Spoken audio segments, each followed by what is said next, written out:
بسم اللہ الرحمن الرحیم۔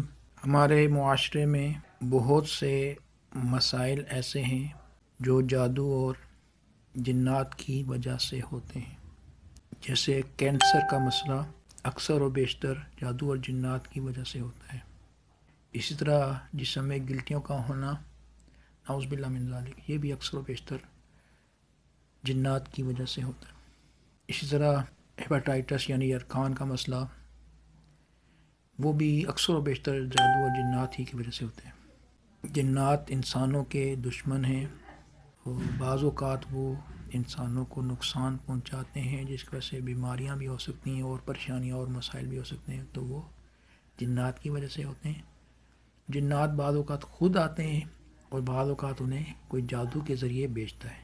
تقریباً 70% مسائل جو ہمارے معاشرے میں ہیں ان کا تعلق جنات کے ساتھ، یعنی جنات کی وجہ سے ہیں، اور 20% مسائل تقریباً جادو کی وجہ سے ہیں، اور اس کے علاوہ جو 10% مسائل ہیں وہ اصل اور وجوہات کی وجہ سے ہو سکتے ہیں۔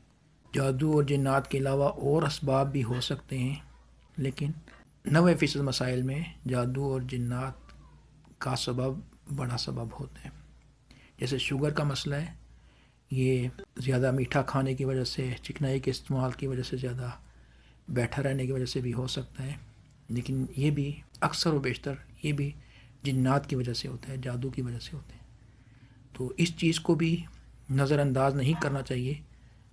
اگر ڈاکٹری علاج سے ٹھیک نہیں ہو رہے تو کسی مستند جگہ سے دم کروانا چاہیے۔ اسی طرح معاشرے کے اندر یہ بات بھی مشہور ہے کہ کالے جادو والے کا توڑ کالے جادو والا ہی کر سکتا ہے، تو یہ بھی غلط ہے، کیونکہ جادو ایک باطل چیز ہے اور باطل کا توڑ کرنا حق کا کام ہے، اہل حق کا کام ہے۔ تو کیا حق والے اتنے کمزور ہیں کہ باطل کا توڑ نہیں کر سکتے؟ کالے جادو کا توڑ اہل حق ہی کر سکتے ہیں، لیکن اس کے لیے کسی مستند بندے کا ہونا، مستند معالج کا ہونا ضروری ہے۔ اللہ تعالیٰ سب کو صحیح سمجھ عطا فرمائے۔ وما علینا الا البلاغ۔